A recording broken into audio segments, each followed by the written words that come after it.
ہر قسم کے روحانی جسمانی مسائل اور وظائف کے لیے پیر اقبال قریشی چینل کو سبسکرائب کریں۔ پیر اقبال قریشی۔ بسم اللہ الرحمن الرحیم۔ ربیع الاول کا ماہ مبارک جو عالم اسلام کے اندر بہت ہی عقیدت اور محبت سے منایا بھی جاتا ہے، اور اس ماہ مبارک میں کثرت سے درود و سلام پڑھے جاتے ہیں۔ ہمارے نبی صلی اللہ علیہ وسلم ربیع الاول کے ماہ مقدس میں اس کائنات کے اندر تشریف لائے۔ آپ صلی اللہ علیہ وسلم سے پہلے 571 سال تک نہ کوئی نبی آیا نہ کوئی رسول آیا۔ اس ماہ مقدس کے چاند کو دیکھ کر اگر ایک وظیفہ خاص طور پہ پڑھ لیا جائے تو اللہ تبارک و تعالی اس انسان کو اور اس کی اولاد کو پورا سال بالخصوص طور پہ اور عمومی طور پہ ہمیشہ کے لیے اپنے نبی صلی اللہ علیہ وسلم کی تعلیمات، سنت اور اطاعت کی توفیق عطا فرماتے ہیں۔ وہ مختصر وظیفہ ہے قرآن حکیم کا، لیکن اللہ رب العزت نے اس کے اندر بہت زیادہ تاثیر رکھی ہے، بہت زیادہ اس کے اندر جو ہے اللہ نے حکمتیں پوشیدہ رکھی ہیں۔ ماہ مقدس ربیع الاول، چونکہ آپ صلی اللہ علیہ وسلم اس کے متعلق خود صحابہ سے بھی بار بار پوچھتے تھے، کیا ربیع الاول کا چاند نظر آ گیا؟ کیا ربیع الاول کا چاند نمودار ہو گیا؟ کیا سفر کا مہینہ چلا گیا؟ تو اب اس چاند کو دیکھ کر آپ یہ وظیفہ ضرور پڑھیں۔ کیوں پڑھیں؟ کہ ربیع عربی میں بہار کو کہتے ہیں، اول پہلی بہار۔ اس کائنات میں اگر پہلی بہار آئی ہے تو وہ رسول اللہ صلی اللہ علیہ وسلم کی ولادت کی شکل میں آئی ہے۔ آپ صلی اللہ علیہ وسلم کا اس کائنات میں آنا پہلی بہار ہے، اول بہار ہے۔ کفر ختم ہوا، شرک ختم ہوا، جہالت ختم ہوئی۔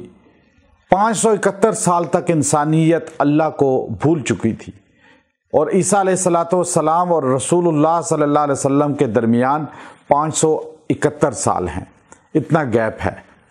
اب انسانیت کو نہیں پتا تھا اللہ کون ہے، خالق کون ہے، مسجود کون ہے، سجدہ کس کو کرنا چاہیے، حاجت روا کس کو ماننا چاہیے۔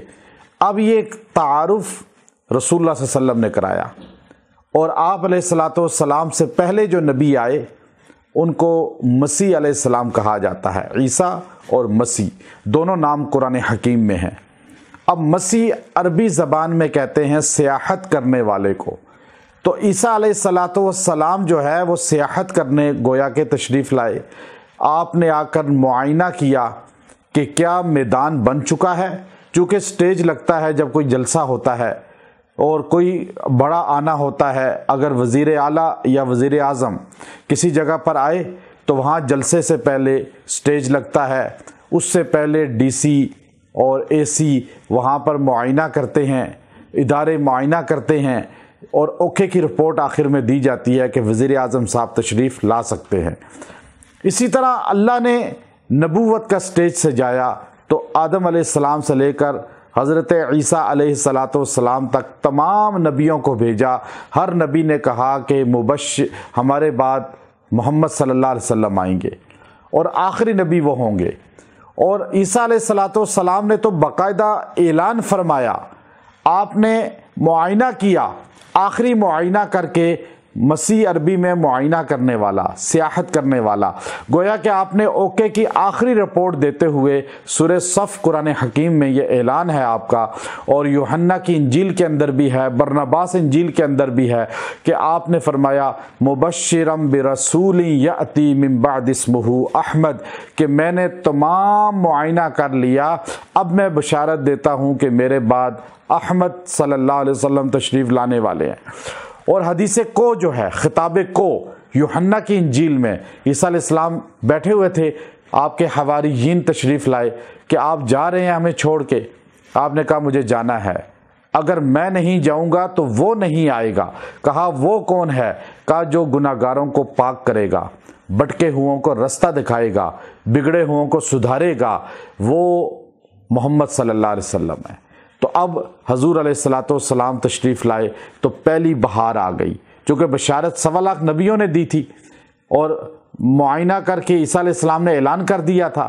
تو آپ علیہ السلام جس ماہ میں تشریف لائے اسے اول بہار کا مہینہ، یعنی اللہ کا تعارف اس مہینے کے بعد شروع ہو گیا، اور کائنات میں غیر اللہ کو سجود بند ہو گئے، غیر اللہ سے نظر و نیاز بند ہو گئی، غیر اللہ سے مانگنا شرک قرار دے دیا گیا، غیر اللہ کے آگے جھکنا حرام قرار دے دیا گیا، ایک اللہ کا تعارف کرایا۔ ربیع اول ماہ مقدس میں آغاز ہوا، ہمارے نبی تشریف لائے۔ اب اس ماہ مبارک کا چاند دیکھ کر آپ کی زندگی میں بہار آ سکتی ہے، آپ کے گھر میں بہار آ سکتی ہے، آپ کے خاندان میں بہار آ سکتی ہے، آپ خزاں سے نکل سکتے ہیں۔ کیوں؟ ایک روایت میں آتا ہے جنت میں ہمیشہ جو موسم ہوگا وہ بہار کی طرح کا ہوگا۔ اب بہار آپ کی زندگی میں کیسے آئے گی؟ یہ وظیفہ کریں۔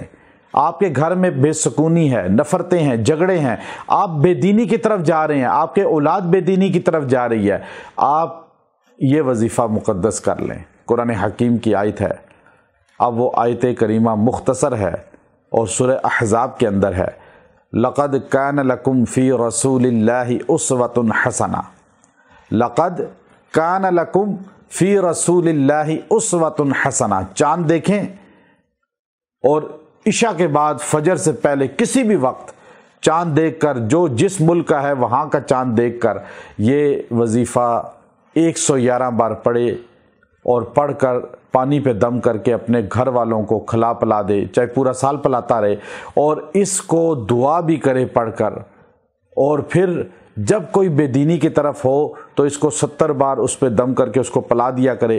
دنوں کی کوئی قید نہیں، وقت کی بعد میں کوئی قید نہیں، لیکن چاند دیکھ کر پہلے عشاء اور فجر کے درمیان یہ پڑھنا ہے اور دعا کرنی ہے۔ اور اب آپ کی زندگی میں اس سے بہاریں آئیں گی، گھروں سے جھگڑے ختم ہو جائیں گے، اور آپ کے اندر اطاعت الہی کی توفیق پیدا ہوگی۔ بچے اکثر بے روی کا شکار ہو جاتے ہیں، اکثر جو ہے نشے کے عادی ہو جاتے ہیں، بے نمازی ہو جاتے ہیں، اللہ رسول کے پیغام سے دور ہو جاتے ہیں، تو آپس میں نچاقیاں گھروں میں ہوتی ہیں۔ اب آپ رزق کی محتاجی کا شکار ہو جاتے ہیں، صحت میں محتاجی کا شکار ہو جاتے ہیں، تو آپ اس وظیفے کو پڑھ کے اپنی جو مراد رکھ کے دعا کریں گے، آپ کو انشاءاللہ من پسند رزق بھی ملے گا، من پسند شادی بھی ہوگی، من پسند جو ہے آپ کو اللہ ہر نعمت عطا فرمائے گا، اور آپ کی زندگی میں محبت اور سکون آ جائے گا، بہار آ جائے گی۔ وآخر دعوانا ان الحمد للہ رب العالمین۔